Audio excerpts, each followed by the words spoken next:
जय हिंद दोस्तों, स्वागत है आप सभी का हमारे YouTube चैनल साइंस शिक्षा में। आज के इस वीडियो में लोग बात करेंगे क्लास 10th का एक इम्पॉर्टेंट टॉपिक निरुद्योगीकरण के बारे में। ठीक है, इसे इंग्लिश में डी इंडस्ट्रियलाइजेशन भी कहते हैं। तो हमारा क्वेश्चन है निरुद्योगीकरण किसे कहते हैं। पिछले वीडियो में हम लोग बात किए थे औद्योगिकरण के बारे में, इसमें हम लोग बात करेंगे निरुद्योगीकरण क्या होता है। ठीक है, तो चलिए वीडियो की शुरुआत करते हैं।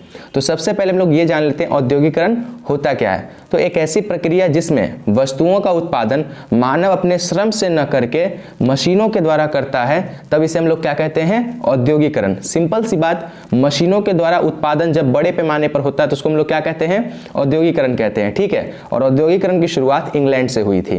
क्लियर, ठीक है। तो जब वहां पे उत्पादन शुरू हुआ तो वस्तु काफी ज्यादा मात्रा में बनने लगे और इससे उन्हें नए नए बाजार की आवश्यकता पड़ी ताकि वे अपने वस्तुओं को बेच सकें। और इसी दौरान वे एशिया और अफ्रीका के देशों में जाना शुरू कर दिया और इसी दौरान वे भारत पहुंचे और यहाँ पे मशीनों से बने सामान सस्ते दामों पर बेचना शुरू कर दिए।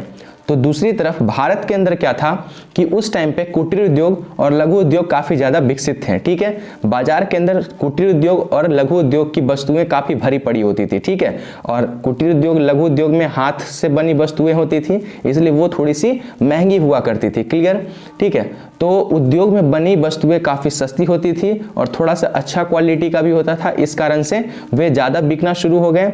और एक तरफ जहां पे यूरोप के अंदर औद्योगिकरण हुआ, वहीं दूसरी तरफ भारत के कुटीर उद्योग बंद होने की कगार पर पहुंच गए। ठीक है, और इसी को हम लोग क्या कहते हैं, निरुद्योगीकरण कहते हैं। क्लियर, चलिए देखते हैं तो निरुद्योगीकरण किसे कहते हैं। एक तरफ जहां मशीनों के आविष्कार ने उद्योग एवं उत्पादन में वृद्धि कर औद्योगिकरण की शुरुआत की, तो वहीं भारत में कुटीर उद्योग बंद होने की कगार पर पहुंच गए।